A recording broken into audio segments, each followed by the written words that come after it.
मैं उस भ्रष्टाचारी को सीधे सीधे ये कहना चाहता हूँ उसको और उसके लोगों को कि अगर किसी व्यक्ति को, जिस व्यक्ति का नाम है, उस तक अगर वो पैसा नहीं पहुंचा है तो सरकार मुझ पर तत्काल कार्रवाई करे। ये वो भ्रष्टाचारी है कि ये जहां गया वहां का बेड़ा गर्क किया है और अब बारी सौरभ बहुगुणा जी की है। आप क्या मानते हैं, क्या सिर्फ जिला योजना को लेकर ही विवाद है या फिर आपके और सरकार के बीच में कोई मतभेद है? मेरे साथ तो शुरू से अन्याय हो ही रहा है। आपको लगता था कि ये आंदोलन इतना बड़ा रूप ले लेगा? कि मैं भी ऐसा नहीं समझ रहा था कि लोग इतने गुस्से से भरे पड़े होंगे। उत्तरकाशी जिला मुझे लगता है कि जो हमारे पहाड़ के जिले हैं उनमें सबसे खराब स्थिति में अगर कोई जिला है स्वास्थ्य के लिए तो वो उत्तरकाशी है। वहाँ पे माननीय मुख्यमंत्री जी ने एक ब्रह्मखाल में उच्चीकरण के लिए बोला था, हॉस्पिटल के लिए, वो नहीं हो पाया है।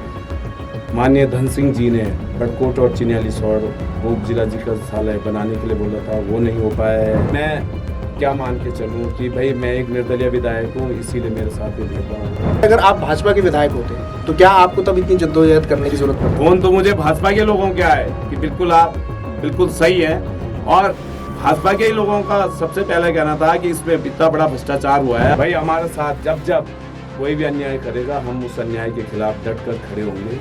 ये हमें हमारे घर के संस्कार ने सिखाया, हमारे क्षेत्र के संस्कार ने सिखाया। उत्तराखंड की राजनीति में यमुनोत्री विधायक संजय डोभाल इन दिनों चर्चाओं में है। हाल ही में उत्तरकाशी जिला योजना को लेकर हुए कथित बंदरबाट को लेकर संजय डोभाल ने सत्तारूढ़ दल भाजपा और प्रभारी मंत्री सौरभ बहुगुणा के खिलाफ मोर्चा खोला।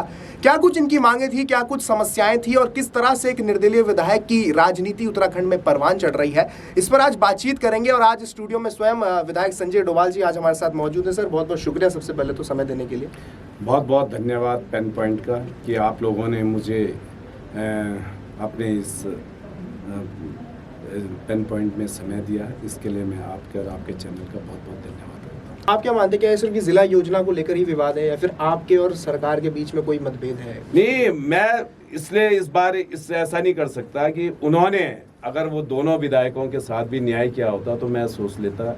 इसमें मेरे साथ तो शुरू से अन्याय हो ही रहा है। मैं आपने देखा होगा मैं एक साल 11-11.5 महीने पहले भी देहरादून में मैंने वो यहाँ पे माननीय मुख्यमंत्री जी का आवास का घेराव करने का प्रयास किया था। भाई हमारे साथ जब जब कोई भी अन्याय करेगा हम उस अन्याय के खिलाफ डट कर खड़े होंगे। ये हमें हमारे घर के संस्कार ने सिखाया, हमारे क्षेत्र के संस्कार ने सिखाया है। और जब जब अन्याय होगा तब तक हम इसके खिलाफ खड़े होंगे, वो चाहे मुख्यमंत्री करे या प्रभारी मंत्री करे। और मैं आपको साथ में ये भी बता दूं कि जिस दिन से मैंने ये आवाज़ उठाई भ्रष्टाचार की, उस दिन से कुछ वही भ्रष्टाचारी लोग जिन पे योजनाएं करोड़ों मतलब अरबों रुपए की योजनाओं का कहीं ज़मीन पे एक बोर्ड नहीं है, वो हमारी 35, 40, 50 हज़ार की जो विधायक निधि है उस पे हमारे पे दोषारोपण कर रहे हैं। मैं आज भी सरकार से सीधे मैं सरकार को खुला चैलेंज करता हूं कि वो पहले उस भ्रष्टाचारी को जिसको जिलाधिकारी ने बिल्कुल ये कहा था 700 योजनाओं पे कहीं पे उन्होंने एक गिने चुने गांव में 2-3 योजनाओं की जांच करवाई थी और 673 या कितनी योजनाएं थी, किसी पे भी धरातल पर एक पैसे का काम। और वो ऐसी नहीं थी जैसे मेरी हैं 35, 40, 50 हज़ार की योजना है।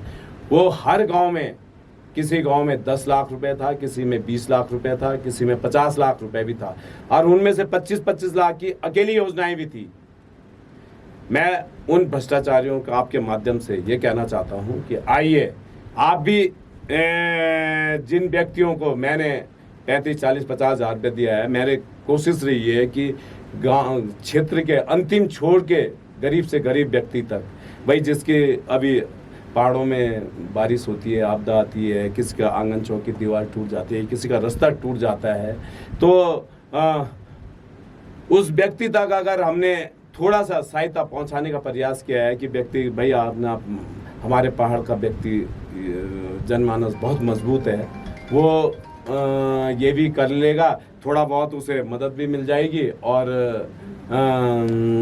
वो अपना रास्ता या अपना आंगन चौक की दीवार लगा लेगा। उस पे आवाज़ जो व्यक्ति उठा रहे हैं, मैं उन्हीं व्यक्तियों को, मैं उस भ्रष्टाचारी को सीधे सीधे ये कहना चाहता हूँ उसको और उसके लोगों को कि अगर किसी व्यक्ति को, जिस व्यक्ति का नाम है, उस तक अगर वो पैसा नहीं पहुँचा है तो सरकार मुझ पर तत्काल कार्रवाई करे। और मैं सरकार से ये भी साथ में कहना चाहूँगा कि सरकार की वॉशिंग मशीन में धोने के बावजूद भी अभी भी वो व्यक्ति भ्रष्टाचार से बाज नहीं आ रहा है। कम से कम इस सरकार को इस बात से सबक लेना चाहिए कि ये वो भ्रष्टाचारी है कि ये जहाँ गया वहाँ का बेड़ा गर्क किया है और अब बारी सौरभ बोगना जी की है। ये मैं आपको निश्चित बता रहा हूँ कि वो सौरभ बोगना जी का बेड़ा गर्क करके चली गया है। अच्छा विधायक जी, 20 अगस्त के दिन जो जिला मुख्यालय में बड़ी संख्या में लोग पहुंचे, 21 अगस्त को बड़ी संख्या में लोग पहुंचे, कलेक्ट्रेट का घेराव किया, आपको लगता था कि ये आंदोलन इतना बड़ा रूप ले लेगा? देखिए, मैं आपको बता दूं, मैंने केवल एक अपील करी थी। लोगों के इतने फ़ोन आए, लोग इतने सारे आए कि आप ये सोचिए कि मैं भी ऐसा नहीं समझ रहा था कि लोग इतने गुस्से से भरे पड़े होंगे इस भ्रष्टाचार के खिलाफ। और लोगों का अभी भी कहना है, उस दिन भी लोग उठ नहीं रहे थे जब 22 तारीख को जिलाधिकारी ने हमें लिखित आश्वासन दिया। लोगों को कहना था कि यहाँ प्रभारी मंत्री आएगा और वो लिखित आश्वासन देगा। तो भी हमने बस इस बात के लिए लोगों को समझाया है कि अगर इन्होंने ये संशोधन नहीं किया तो हम 1 सितंबर को फिर जिलाधिकारी में कार्यालय में तालाबंदी करेंगे और इस भ्रष्टाचार की लड़ाई को हम जारी रखेंगे। अच्छा, आपने उस लिखित आश्वासन के बाद ही धरने को समाप्त किया? बिल्कुल, लिखित आश्वासन। तो उस आश्वासन में क्या क्या बातें थी? उस आश्वासन में केवल ये था, हमारे क्षेत्रीय कई सारी मांगे भी थी, क्योंकि भ्रष्टाचार तो अभी चरम पे है, चाहे पूरे प्रदेश देख लीजिए या उत्तरकाशी जिला देखिए। एक राजीव नवोदय विद्यालय है वहाँ पे, उसका 2 साल पहले टेंडर हो चुका था और उस पे उसके लिए भी लोग, उस क्षेत्र के लोग, एक हमारे क्षेत्र में बनचौरा 10 की पट्टी में एक बनचौरा जगह है, वो सेंटर है वहाँ पे, उसी के बगल में वो विद्यालय बन रहा है 5-7 किलोमीटर, 5-1 किलोमीटर के पास। तो वहाँ के लोग, वहाँ के बुद्धिजीवियों की ही मांग पे, वो क्योंकि उन लोगों की 2003 से मांग थी, इसके लिए मैं समय समय पर पहले माननीय धन सिंह रावत जी का धन्यवाद दे चुका हूँ कि उन्होंने ये दशकों पुरानी मांग हमारे क्षेत्र के लिए पूरी करी थी और उसके लिए मैं उनको सदन से लेके उनके ऑफिस तक धन्यवाद देने गया और मैं आज भी उनका धन्यवाद देता हूँ कि इतनी पुरानी मांग को उन्होंने किया। पर क्या फ़ायदा हुआ, वो उसमें टेंडर हुआ, वो आज भी भ्रष्टाचार की भेंट चढ़ा हुआ है। आज भी वहाँ जो थोड़ा बहुत कार्य हुआ है उसकी खराब गुणवत्ता के लिए लोग धरने पे बैठे हैं कि वहाँ पे काम बहुत ही धीमी गति से चल रहा है, उसके लिए लोग धरने पे बैठे हैं।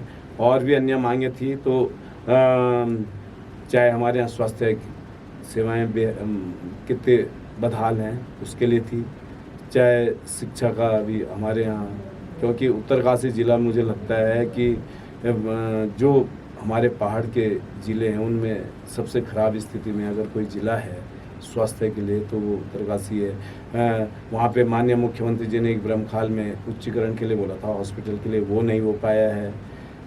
माननीय धन सिंह जी ने बड़कोट और चिन्यालीसौड़ उप जिला चिकित्सालय बनाने के लिए बोला था, वो नहीं हो पाया है। बड़कोट और चिन्यालीसौड़ में MA और MSc के लिए बोला था, वो नहीं हो पाया है। तो मैं क्या मान के चलूँ कि भाई मैं एक निर्दलीय विधायक हूँ, इसीलिए मेरे साथ ये भेदभाव हो रहा है।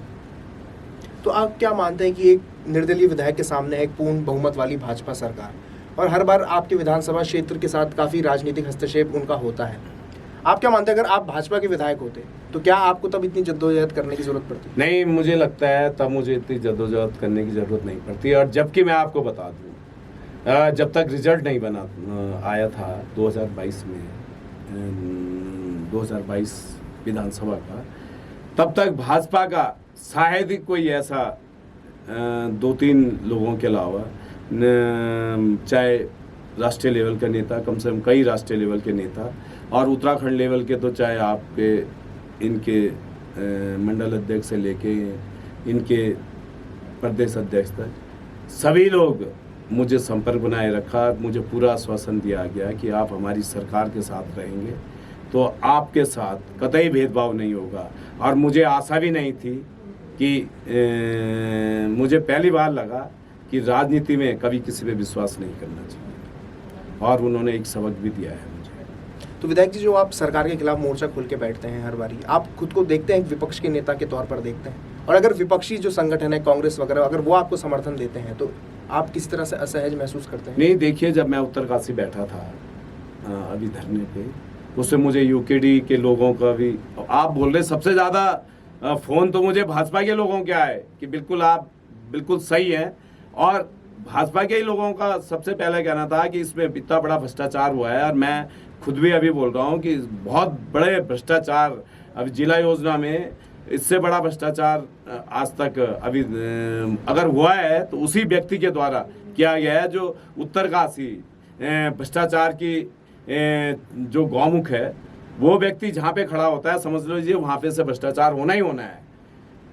और मैं आपको बता दूं, वहाँ पर जब मैं धरने पे बैठा, मुझे भाजपा के लोगों की इतनी कॉलें आई कि आप सोच भी नहीं सकते। कांग्रेस के लोगों का मुझे खुला समर्थन मिला, यूकेडी के लोगों का मुझे बिल्कुल खुला समर्थन मिला, और हर वो व्यक्ति उत्तरकाशी का जिसको भविष्य की चिंता है, जिसे उत्तरकाशी से थोड़ा लगाव है पूरे जिले से, उस व्यक्ति ने एक ही बात बोली कि बस ये भ्रष्टाचार को अगर अभी ख़त्म नहीं कर पाओगे तो उत्तरकाशी का विनाश हो जाएगा। तो मैं उसी लिए मैं ये कह रहा हूँ कि भाई अगर बड़ी पार्टियां इसमें शामिल हों किसी भी मुहिम में, तो निश्चय ये है कि मैं अकेला आदमी हूँ, उनके 19-20 विधायक हैं, तो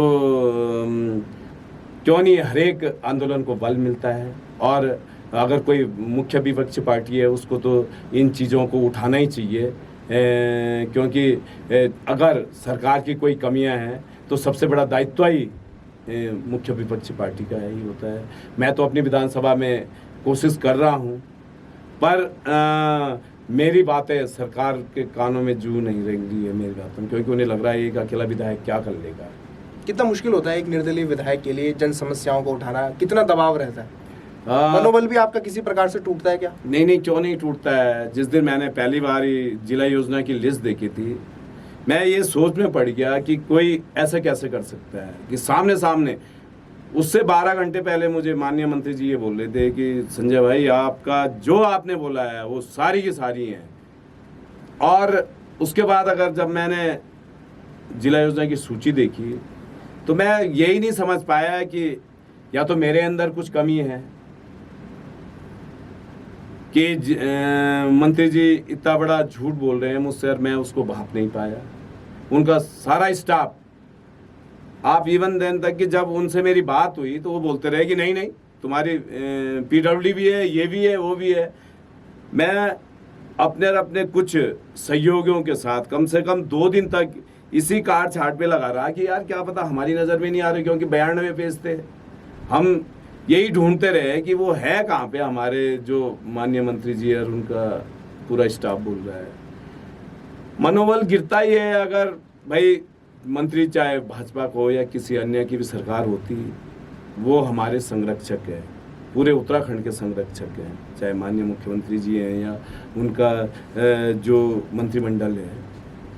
अगर वो ऐसा भेदभाव करेंगे तो ये उत्तराखंड फिर कहाँ जाएगा। 2027 विधानसभा चुनाव को लेकर आपकी क्या कुछ तैयारियां रहने वाली है, और यमुनोत्री विधानसभा के विधायक होने के नाते आपकी सबसे बड़ी उपलब्धि क्या है? देखिए, जहाँ तक उपलब्धि है, जिस स्कूल का काम रुका हुआ है, इस पे लगभग ये 2-2.5 दशक पुरानी मांग थी, ये पूरी हुई है। पूरे जिले की मांग थी कि इसके लिए विद्यालय भवन होना चाहिए, ये मेरे उसमें हुआ है।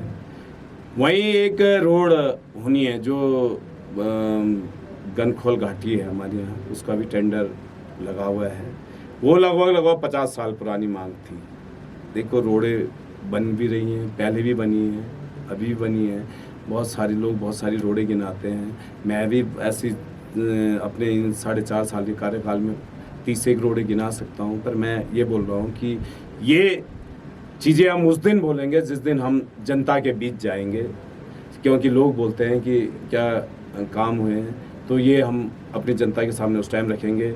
आप देख लीजिए, चाहे पॉलिटेक्निक की 2-2 बिल्डिंगें बनी हैं, डाइट में बहुत सारे कार्य हुए हैं, रोडों पे मैं आपको बता दूं पूरी कम से कम राज्य सेक्टर और में ही 20-22 रोडें हुई हैं इन 4 सालों में। उसमें भी PMJSY में भी हुई हैं, अभी तक 7-8 रोडें और भी होने वाली हैं। राज्य सेक्टर में भी अभी भी अगर मेरे साथ सौतेला व्यवहार नहीं हुआ तो अभी भी कुछ रोडों की मैं आशा कर रहा हूँ कि तो विधायक जी 2027 में भी निर्दलीय ही दावेदारी पेश करेंगे या फिर देखिए, उसके लिए मैं अपना जो यमुनोत्री का जनमानस है, क्योंकि उसने मुझे उस टाइम आशीर्वाद दिया जब जिनके भरोसे मैं कई सालों से पहले भी जिस पार्टी से चुनाव लड़ा था, और उन्होंने मुझे ऐन मौके पे छोड़ दिया एक भ्रष्टाचारी के लिए,